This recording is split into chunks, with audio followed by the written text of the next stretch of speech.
चलिए हम लोग ऑनलाइन क्लास के लिए यहाँ उपस्थित हुए हैं और उम्मीद करते हैं आप पहले से बहुत अच्छा होंगे। पिछले वीडियो में हम लोग पढ़े थे कि ऑरेस्टेड साहब ने एक एक्सपेरिमेंट किए तो कुछ निष्कर्ष निकाले। तो 4 निष्कर्ष पे हम लोग बात किए थे उनका। तो उम्मीद करते हैं कि आप उस चीज़ को अच्छे से समझ गए। जो बच्चे नहीं समझे हैं तो ऐप में पीछे जाइए और वहाँ पे जो सेक्शन है ऑरेस्टेड साहब का एक्सपेरिमेंट करके टॉपिक्स है, वहाँ जाके आप उसको देख सकते हैं। आज हम इस वीडियो में बात करेंगे कि बायो-सेवार्ट लॉ क्या है, यानी बायो-सेवार्ट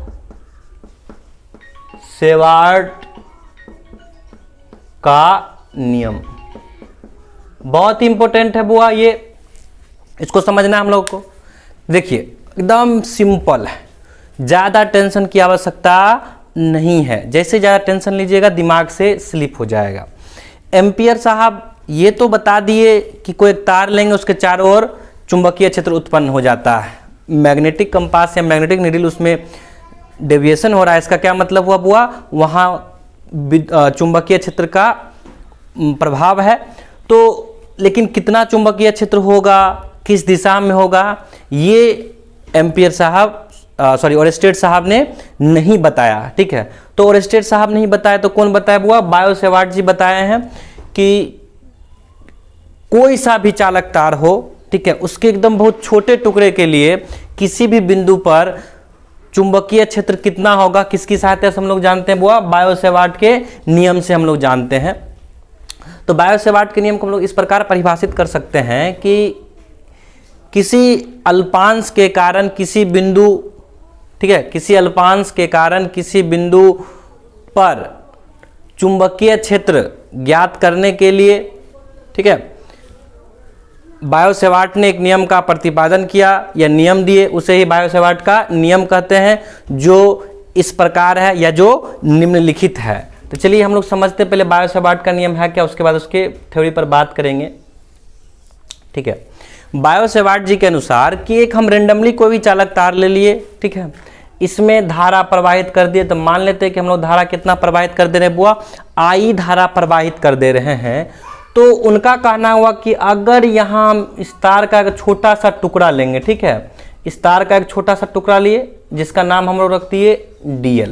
क्या रख दिए बुआ, DL।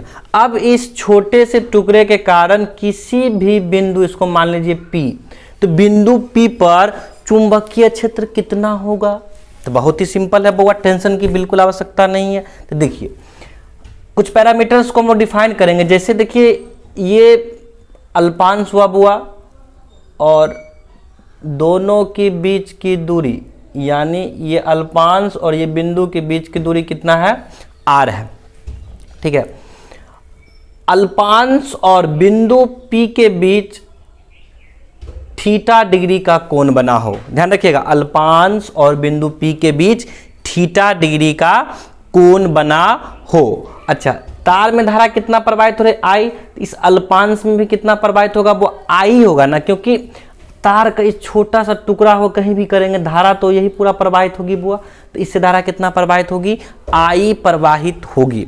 अब धारा I प्रवाहित हुई तो क्या कहते हैं, ऑरेस्टेड साहब तो बता रखे हैं ना कि जैसे ही हम लोग इसको ले जाएंगे तो इसमें क्या होगा बुआ, चुंबकीय क्षेत्र उत्पन्न हो गया। ठीक, अब ऑरेस्टेड साहब का पहला कथन ये है कि अल्पांश, ध्यान दीजिएगा, अल्पांश DL के कारण, अल्पांश DL के कारण बिंदु P पर चुंबकीय क्षेत्र DB, चुंबकीय क्षेत्र DB, ठीक है, अल्पांश में प्रवाहित हो रही विद्युत धारा या धारा के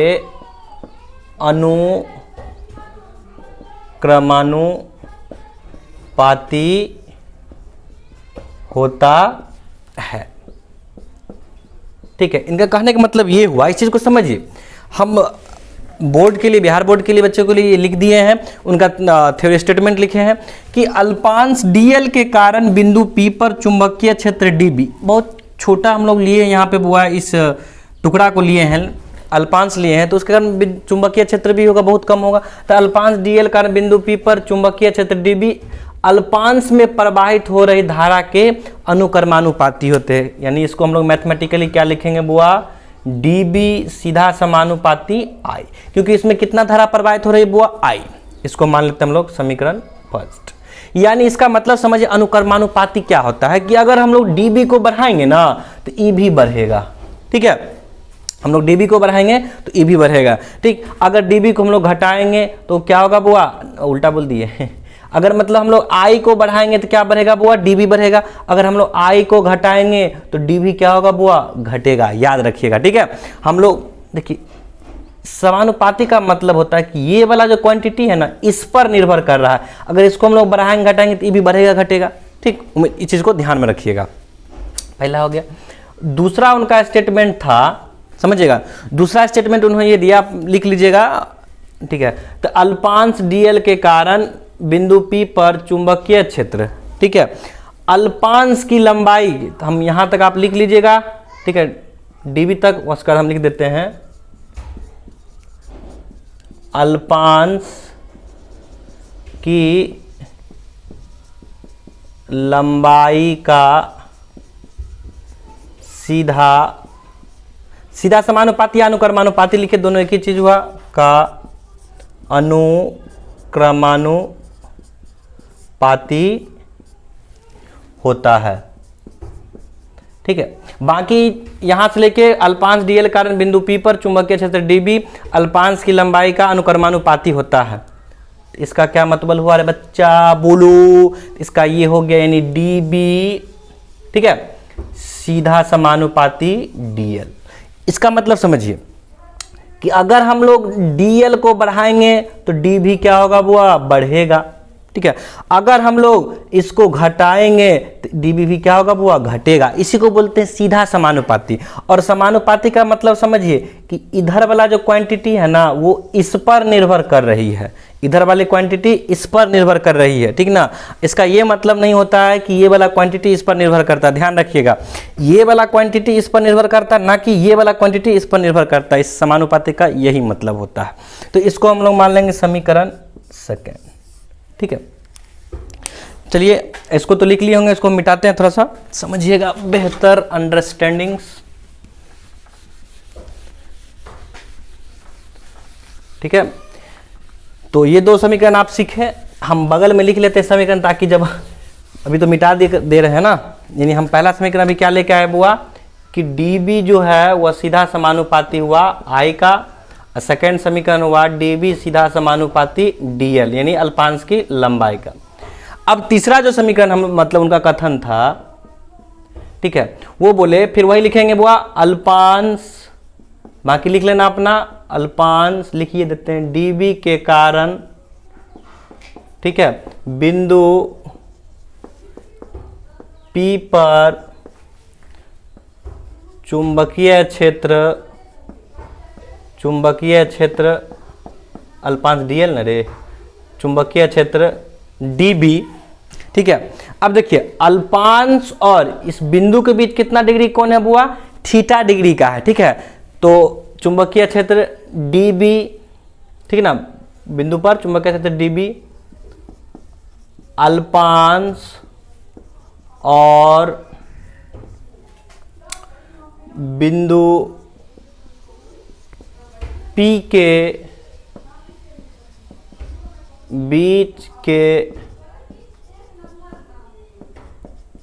बीच के कोण की जया मतलब साइन, ठीक है ना, कोण की जया का सीधा, समझाएंगे तुरंत घबराओ नहीं, सीधा, हाँ सीधा समानुपाती अनुक्रमानुपाती, बात एक के हुआ बुआ,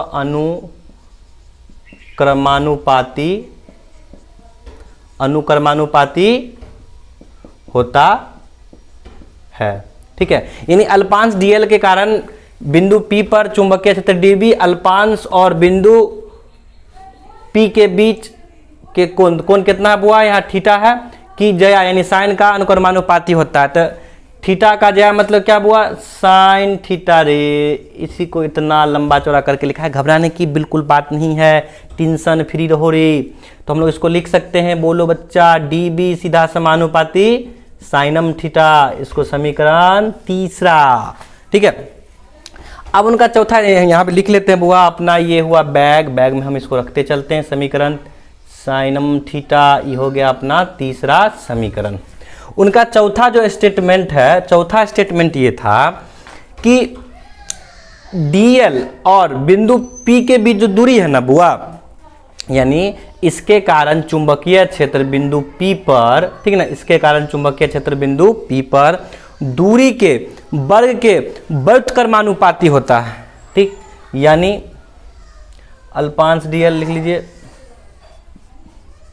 अल्पांश, ठीक है, डीएल के कारण, बाकी लिख लीजिएगा, ठीक है, कहाँ तक, चुंबकीय क्षेत्र डीबी।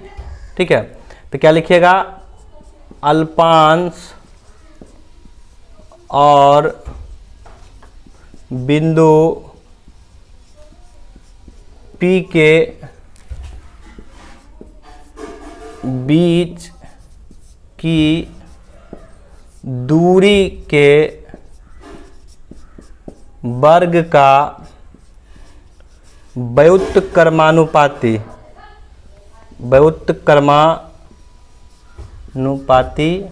ठीक है ना, व्युत्क्रमानुपाती होता है। अब हम लोग समझेंगे व्युत्क्रमानुपाती क्या होता है। जैसे आपको बोल दे कि A जो है ना व्युत्क्रमानुपाती है B की, तो उसको हम लोग ऐसे लिखते हैं, A व्युत्क्रमानुपाती मतलब 1/, किसके, B के। ठीक है, यानी इसको हम लोग क्या पढ़ेंगे, A व्युत्क्रमानुपाती है B के। तो ये कह रहा है कि बुआ अल्पांश चुंबकीय क्षेत्र DB जो है बुआ, ठीक है, व्युत्क्रमानुपाती मतलब 1/। अब किसके व्युत्क्रमानुपाती है, दूरी के वर्ग। तो दूरी है कितना वो, r है, इसके वर्ग। तो ये हो गया समीकरण अपना चौथा।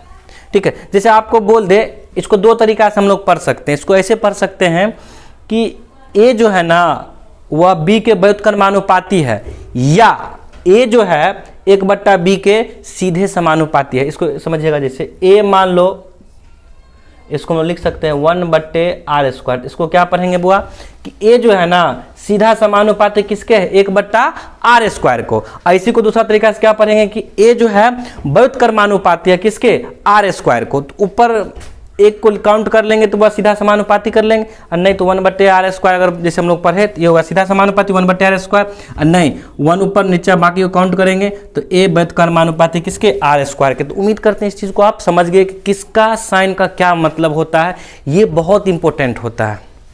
चलिए, तो ये हो गया अपना। अब हमारे पास चारों समीकरण लिख देते हैं। चौथा समीकरण क्या आया अपने पास बुआ, चौथा समीकरण आया अपने पास, माइक के तार प्लाट पर जा रहा है, ठीक है, 1/r²। ये हो गया चौथा समीकरण। ठीक है, इसको अब हम लोग मिटा लेते हैं। ठीक, तो भाषा के साथ साथ लिख रहे हैं। बहुत बच्चा वाला सर लिखने में दिक्कत होती है, समझ में नहीं आता फेर में क्या लिखे, तो ऐसे बच्चे के लिए हम यहाँ व्यवस्था कर दें। और अपना जो मोबाइल एप्लीकेशन सबको दिए हैं, जो बच्चे अपने क्लास में थे सभी को मोबाइल ऐप अवेलेबल करवा दिया गया है।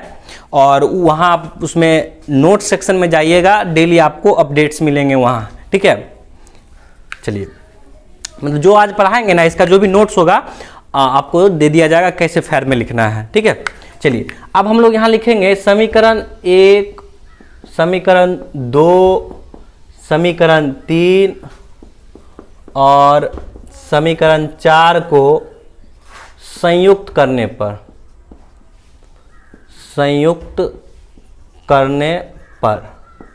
देखिए, संयुक्त करने का मतलब क्या हो गया कि यहाँ देखिए डी सीधा समानुपाती आई है और डीएल के भी और साइन थीटा के भी है। तो हम एक ऐसा समीकरण लिखेंगे जिसमें पता चल जाए सीधा एक ही समीकरण से कि किस किस पर निर्भर करता है और कैसे कैसे निर्भर करता है। इसी को बोलते हैं संयुक्त करना। तो देखिए, तो हम लोग लिख सकते हैं इसको D B I D L sine theta बट्टे r²। अब देखिए, आई के सीधा समानुपाती, डीएल के सीधा समानुपाती और साइन थीटा के सीधा समानुपाती, जबकि दूरी के वर्ग के व्युत्क्रमानुपाती। तो यही किसका नियम है बुआ, बायो-सेवार्ट जी का। आप समझिएगा, आप जानते होंगे बचपन से लेके 55 तक, ठीक है, कि जैसे ही ये समानुपाती का साइन हटेगा एक कांस्टेंट आएगा, ठीक है, और वो कांस्टेंट क्या होता है, वो कुछ भी हो सकता है, उसका नाम कुछ छोड़ रख सकते हैं आप, लेकिन उसका जो वैल्यू आएगा वो एक्सपेरिमेंटल वैल्यू होता है, ध्यान रखिएगा इस बात का। तो हम लोग लिख सकते हैं dB बराबर म्यू नॉट बट्टे 4 पाई, इधर हो गया अपने पास IDL साइन थीटा बट्टे R स्क्वायर, इस चीज को ध्यान में रखिएगा, ठीक है। तो dB बराबर म्यू नॉट बट्टे 4 पाई और IDL साइन थीटा, जहां म्यू नॉट बट्टे 4 पाई का जो मान होता है 10⁻⁻7 न्यूटन प्रति एम्पियर स्क्वायर, ठीक है। और यहां पे म्यू नॉट जो होता है, म्यू नॉट का मान कितना हो जाएगा बुआ, 4 पाई गुने 10⁻⁻7 न्यूटन प्रति एम्पियर स्क्वायर, इस चीज को भी याद रखिएगा। अभी तुरंत हम लोग डिस्कशन करेंगे कि ये म्यू नॉट क्या होता है। तो उम्मीद करते हैं यहां तक आप समझ गए होंगे। चलिए ठीक है, इस समीकरण को हम लोग इसको भी फुटबॉल को मिटा लेते हैं। उम्मीद करते हैं बच्चा तो लोग कुशल होगा और सब कुछ समझ रहा होगा, ठीक है। अब हम बात करते हैं कि ये तो हो गया। अच्छा, म्यू नॉट क्या है बुआ, तो म्यू नॉट जो है, म्यू नॉट को हम लोग बोलते हैं, ठीक है, म्यू नॉट को हम लोग बोलते हैं बुआ निर्वात में चुंबक, निर्वात का चुंबकशीलता, याद रखिएगा, निर्वात का चुंबकशीलता, या इसी को दूसरा नाम बोलते हैं हम लोग बुआ चुंबकीय, ठीक है, चुंबकीय पारगम्यता, ठीक है। इंग्लिश में इसको बोलते हैं मैग्नेटिक परमिएबिलिटी, ठीक है, चुंबकशीलता, चुंबकीय पारगम्यता, ठीक है, मैग्नेटिक परमिएबिलिटी। तो उम्मीद करते हैं आप इस चीज को समझ गए होंगे, ठीक है। तो म्यू नॉट यहाँ बेसिकली है वो कांस्टेंट है, और म्यू नॉट का मान कितना है वो अपने पास देखिए, तो म्यू नॉट का मान है 4 पाई 10⁻⁻7 न्यूटन प्रति एम्पियर स्क्वायर, ठीक। अब हम लोग बात कर लेते हैं कि अगर, जैसे यहाँ तो हम इसका लिख ही दिए मात्रा कितना, न्यूटन प्रति एम्पियर स्क्वायर। अब इसकी बीमा का भी बात करेंगे कुछ देर में हम लोग, ठीक है। अगर इसका बीमा निकालना हो तो कैसे निकालेंगे हम लोग, तो जिसको चुंबकीय क्षेत्र का बीमा आता होगा वो आसानी से निकाल लेगा, ठीक है। तो आप होमवर्क में लिख लीजिए कि चुंबकीय पारगम्यता या चुंबकशीलता का, ठीक है, होमवर्क में लिख लीजिएगा, चुंबकीय पारगम्यता या चुंबकशीलता का ऐसा यूनिट तो लिखाई दिए हैं, बीमीय सूत्र ज्ञात कीजिए। तो बीमीय सूत्र कैसे ज्ञात करेंगे वो बस यही डेरिवेशन से यहाँ ज्ञात कर लेंगे। अच्छा, म्यू नॉट बट्टे 4 पाई तो कांस्टेंट हो गया, इसी का निकालना है। आई क्या धारा है, डीएल तो एक लंबाई है, और साइन थीटा का तो होता है नहीं, आर भी क्या है वो एक लंबाई है, आसानी से निकाल सकते हैं, बहुत इजी है, कोई दिक्कत नहीं। अब थोड़ा सा हम बात करते हैं डीएल की दिशा किधर होगी। डीएल जो हम लोग अल्पांश लिए थे, ठीक है,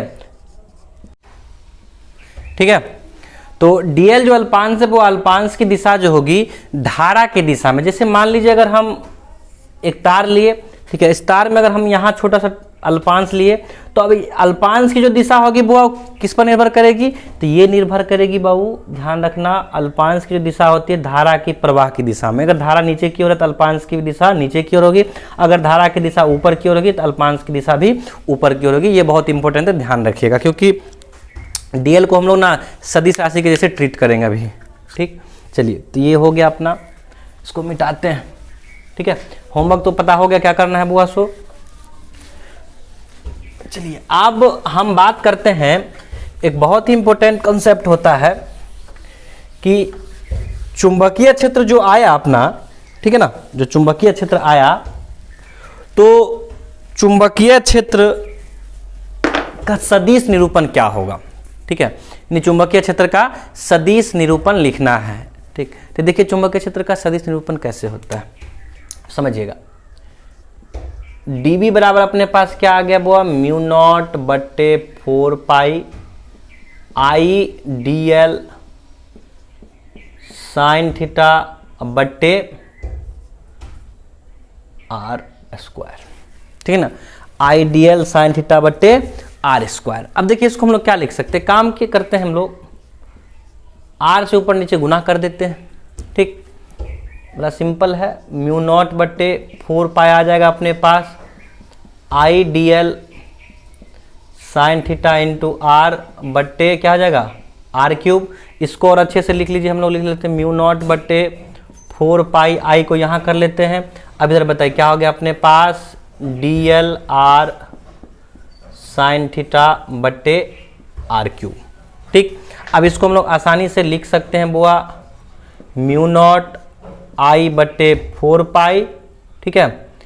अब देखिए आपको पता है ना, ए बी साइन थीटा किस चीज को बताता है बुआ रे, ए क्रॉस बी को बताता है, ठीक। आपके मन में आता होगा sir ji B cross A भी तो लिख सकते हैं, उसका परिमाण ए बी साइन थीटा ही होता है। तो इस बात का जवाब हम बुआ जब आपको मैक्सवेल का राइट हैंड थंब रूल पढ़ाएंगे तो उसमें आपको हम समझा देंगे कि ए क्रॉस बी नहीं, बी क्रॉस ए, या फिर जो हम लिए हैं क्यों लिए हैं, ठीक है। तो म्यू नॉट आई इसको हम लिख सकते हैं D L R sine theta को हम लिख सकते हैं ना, D L cross R vector, ठीक है। तो यहाँ हम लोग इसको आराम से लिख सकते हैं D L cross R vector, अब बट्टे आर वेक्टर ना रे, डी एल वेक्टर बट्टे R vector, sorry D L vector cross R vector बट्टे आर क्यू। यही हो गया चुंबकीय क्षेत्र का सदिश निरूपण, ठीक है।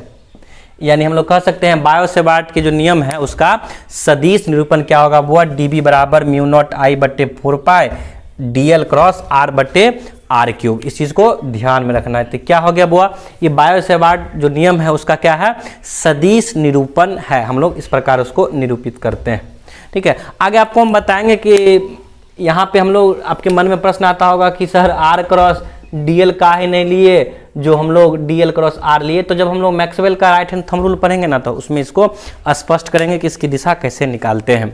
तो उम्मीद करते हैं कि आप इस चीज़ को समझ गए होंगे अच्छे तरीके से, कोई दिक्कत नहीं होगी, ठीक। तो फिर हम लोग मिलते हैं वो अगले वीडियो में, और आप इसको अच्छे से समझ लीजिएगा। अब हम लोग मैक्सवेल का जो होगा ना राइट हैंड थंब रूल समझेंगे, ताकि परिमाण तो निकाल लिए वो, अब दिशा भी हम लोग ज्ञात कर लेंगे, ठीक है।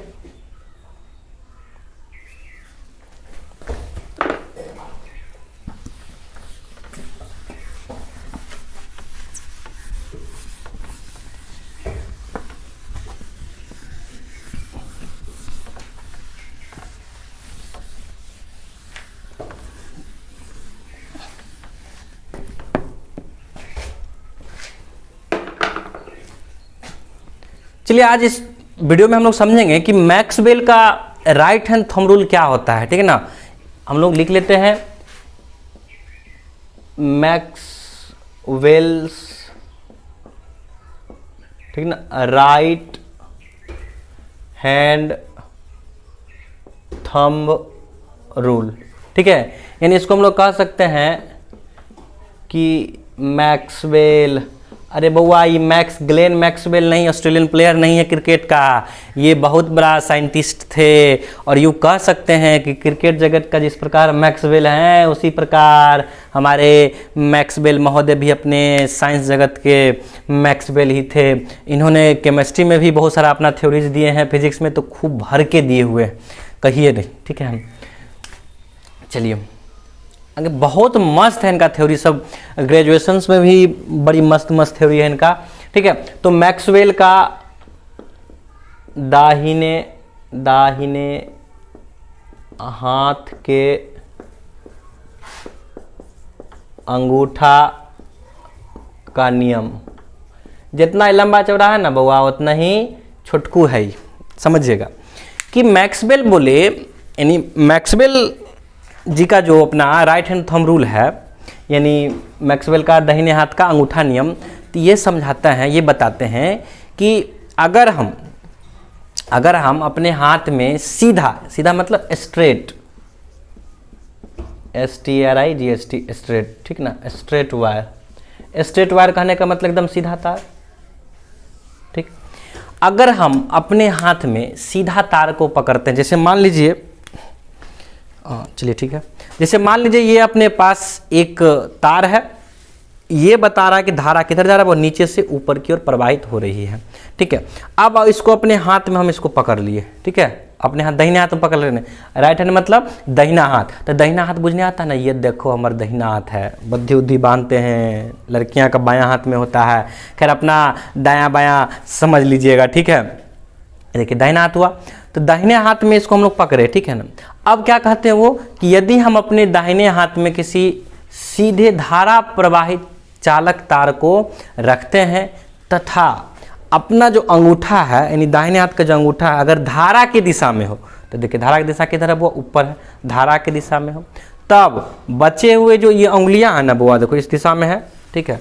ये जो मुड़ी हुई उंगलियां हैं, देखिए ये मुड़ी हुई उंगलियां ना ऐसे, तो ये किसकी दिशा बताती है बुआ, चुंबकीय क्षेत्र की दिशा बताती है। फिर समझिएगा कि यदि हम धारा प्रवाहित, जिसमें मैंने करंट कैरिंग कंडक्टर जिसको हम लोग बोलते हैं, जिसमें धारा प्रवाहित हो रही हो, वैसे चालक तार लेंगे हम लोग। अगर उसको हम अपने दाहिने हाथ में पकड़े हुए हैं तथा ये जो अंगूठा है, अंगूठा किसकी दिशा में हुआ, धारा देखो नीचे से ऊपर जा रहा है, तो हमारा अंगूठा किधर होगा वो ऊपर, समझ गया। तो मैक्सवेल भैया कहे कि हम दाहिना हाथ में पकड़ेंगे, पकड़ लिए। अब अपना अंगूठा किधर होना चाहिए बुआ, ये देख रहे हो ना तार, धारा किधर जा रही ऊपर की ओर, तो अपना अंगूठा भी किधर होगा बुआ ऊपर होगा, ठीक है, कर दिए। अब देखिए उंगली जो मुड़ी हुई उंगली है ना चार, ये क्या बता रही है कि चुंबकीय क्षेत्र की दिशा ऐसी है, ठीक है, यानी इसके चारों ओर किसकी दिशा बता रही है, चुंबकीय क्षेत्र की दिशा बता रही है। अगर जैसे मान लीजिए ऊपर की ओर धारा प्रवाहित हो रही है, तो देखिए हम लोग ऊपर उठा कर लिए, फटुक से देखो ऐसे, तो यानी इधर से इधर की ओर उंगली जा रही है, अपना देखना ध्यान से, इधर से इधर की ओर, ठीक है। गरीब आदमी का अंगूठा है, देखना ज़्यादा मोटा मोटा ना हो जाए।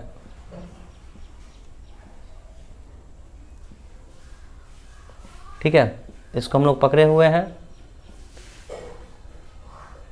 अब ये मत कहना कि सर जी कैसा उंगली बना दिए हैं, जैसा भी है बुआ मस्त है खराब हो गया भाई कैसा ऐसा है। एक समय हम बहुत बड़े पेंटर हुआ करते थे, समय समय की बात है, ठीक है, छोड़िए। अरे तार ऊपर कैसे हो गया, तार अंदर जाओ, हो यह जुगाड़ टेक्नोलॉजी बिहार का रे। चलो तार अंदर गया बुआ। अब देखिए धारा की दिशा किधर है बुआ, ऊपर की ओर है, तो हम लोग ऐसे हो गया। अब ये बता रही है कि चुंबकीय क्षेत्र इधर से इधर, यानी इधर से निकल के इधर प्रवेश कर रही है। समझिए इसका क्या मतलब हुआ कि इसको मिटा लेते या बगल में ही खींच लेते हैं। देखिए तो ऐसे क्या बता रहा, ऐसे यानी इधर से इधर, तो इधर हम लोग देखेंगे चुंबकीय क्षेत्र की दिशा क्या होगा वो ऊपर की ओर, ऊपर जा रहा है, ऐसे देखो, ऐसे करके ऐसे जा रहा है, ऐसे करके ऐसे, ठीक है ना, इधर से निकल के इधर जा रहा है, तो ये इधर बाहर निकल रहा है, यहाँ पे बुआ, यहाँ पे बाहर निकल रहा है, ठीक है, और यहाँ क्या वो अंदर जा रहा है। देखो ऐसे, ये हम लोग लिए ऐसे पकड़े हुए, ऐसे जा रहा है उंगली, ठीक है। तो क्या हुआ, इधर से निकल के इधर प्रवेश कर रही है, तो इधर से निकल रही है वो इस साइड प्रवेश कर रही है, ठीक है। तो इसको हम लोग पेंच जैसे बताते हैं कि स्क्रू कसे होंगे आप लोग, तो जब स्क्रू कसते हैं तो देखिए इसका ये वाला पार्ट दिखाई देता है, मतलब स्क्रू किधर जा रहा है वो अंदर की ओर, और ये वाला ऐसे मुंडी देखो, अब देखो तो कथी दिखा रहा है, ये मुंडी दिख रहा होगा, ठीक, तो वही बात है, ये मुंडी दिख रहा है, ठीक, यानी ये क्या हुआ इधर बाहर निकल रहा है, और ये क्या मतलब हुआ अंदर की ओर जा रही है। तो मैक्सवेल यही बताए, और धारा की दिशा किधर है वो ऊपर की ओर, क्योंकि अपना अंगूठा उधर है। अब देखिए क्या होगा कि यदि अगर हम धारा की दिशा पलट दे यानी बदल दे, धारा की दिशा हम नीचे की ओर कर दे, जैसे मान लिया अब ये नीचे की ओर, हम अपना दाहिना हाथ में पकड़ेंगे, ऐसे पकड़ेंगे। मैक्सवेल बोले दाहिना हाथ में पकड़े, तो हम लोग दाहिना हाथ में चालक तार को पकड़ लिए। अगला कंडीशन उन्होंने क्या बोला, अगला कंडीशन उन्होंने ये बोला कि अपना जो ये अंगूठा होना चाहिए किस दिशा में होना चाहिए बुआ, धारा की दिशा में होना चाहिए। देखो धारा नीचे जा रहा है तो अंगूठा ऊपर कैले है, बात समझ रहा है ना, कहीं समझ पाएगा एम्पियर का नियम। तो अपने को क्या करना होगा बुआ, फटाक से हम लोग ऐसे करेंगे, तो देखो अंगूठा नीचे की ओर जा रहा। अब ये ऐसे बता रहा, ऐसे कहने का मतलब क्या, अगर हम लोग इसकी बात करें धारा की दिशा नीचे की ओर हुए, तो अब वो ऐसे हो रहा, मतलब ऐसे हो रहा, देखो यहाँ से निकल के ऐसे जा रही है, ऐसे निकल के ऐसे जा रही है, तो कहने का मतलब क्या, इधर से निकल रही है और इधर जा रही है, ठीक। तो उम्मीद करते हैं आप इस चीज़ को समझ गए होंगे। तो ये किसके नियम है बुआ, मैक्सवेल का राइट हैंड थंब रूल है। अब समझिएगा, अगर धारा की दिशा यहाँ बुआ देखो किस ओर है, ऊपर की ओर, धारा की दिशा एकदम ऊपर, कहने का मतलब समझिएगा इस ओर है, ठीक।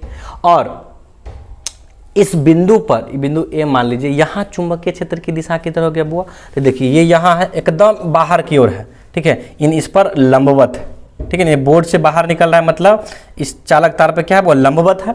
अब यहाँ देखिए क्या हुआ, तो यहाँ ना अंदर की ओर है, मतलब ऐसे है, समझिएगा, ठीक। इधर कैसे, ऐसे है, इधर कैसे, वो ऐसे है। अब थोड़ा सा हम लोग समझते हैं, ठीक। अगर ऊपर को हम लोग आई मान लेते हैं, सॉरी जे मान लेते हैं, तो नीचे माइनस जे होगा, ठीक।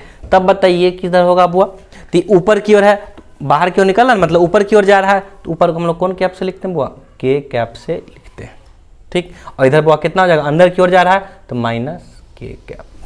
तो उम्मीद करते हैं मैक्सवेल के आप इस नियम को समझ गए। अब हम लोग का थ्योरी पार्ट आएगा कि मैक्सवेल के नियम को हम लोग समझ गए हैं, उसको लिखते हैं, ठीक है। स्टेटमेंट क्या है लिखते हैं हम लोग, बहुत ही आसान है, ठीक है। तो हम लोग क्या लिखेंगे बुआ, मैक्सवेल भैया का दाहिने हाथ के अंगूठे का नियम, ठीक है। तो इस नियम का जो कथन है बुआ वो इस प्रकार है, नियम जो है इसका, कि यदि हम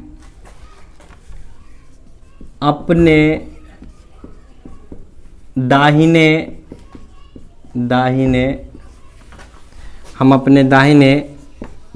हाथ में धारा प्रवाहित, ठीक है ना, धारा प्रवाहित चालक तार को पकड़ते हैं तथा, ध्यान रखिएगा, तथा हाथ का अंगूठा धारा की दिशा में हो, समझिएगा। यदि हम अपने दाहिने हाथ में धारा प्रवाहित चालक तार को पकड़ते हैं तथा हाथ का अंगूठा धारा की दिशा में हो, तब शेष मुड़ी हुई अंगुलियां,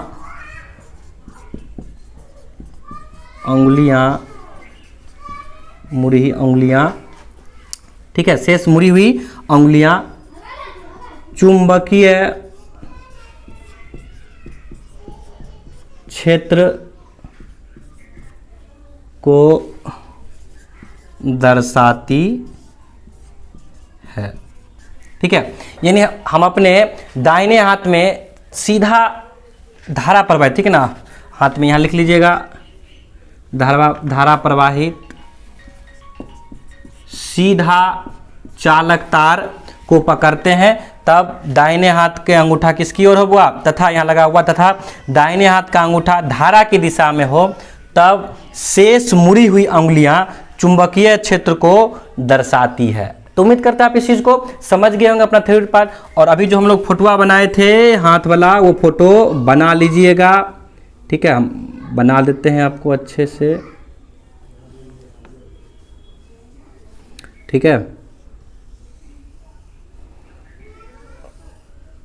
अच्छे से बना रहे हैं, गरीब आदमी है रे, तो लोग भी बनाना अच्छे से,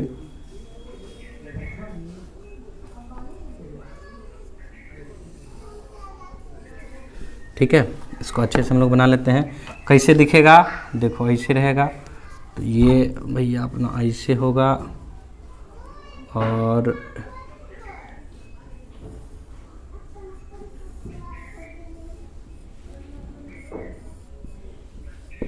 ठीक है, नेल पॉलिश बिल्कुल नहीं लगाना है रे, ठीक है। इसको, ये तो अंदर में है बुआ, और ये वाला बाहर का भाग है, ठीक है। तो ये किसका हुआ, मैक्सवेल का राइट हैंड थंब रूल है। तो उम्मीद करते हैं कि आप इस वीडियो के माध्यम से मैक्सवेल के राइट हैंड थंब रूल को आसानी से समझ गए। तो मैक्सवेल का जो राइट हैंड थंब रूल है, इसकी सहायता से हम लोग क्या करते हैं बुआ, चुंबकीय क्षेत्र की दिशा को बतला लेते हैं इजीली वे, और किससे बुआ, मैंने सीधा हो। तो अब देखिए, अगर छोटा, बहुत छोटा कोई भी आकृति का, अगर बहुत छोटा हम लोग तार काटेंगे तो वो कैसा होगा बुआ, एकदम सीधा प्रतीत होता है, और इजीली वहाँ हम लोग मैक्सवेल भैया का दाहिने हाथ का नियम लगा लेंगे और हम उसको सॉल्व कर लेंगे। तो उम्मीद करते हैं आप इस चीज़ को समझ गए होंगे। ठीक है, चलिए अब आगे हम लोग अगले वीडियो में मिलते हैं।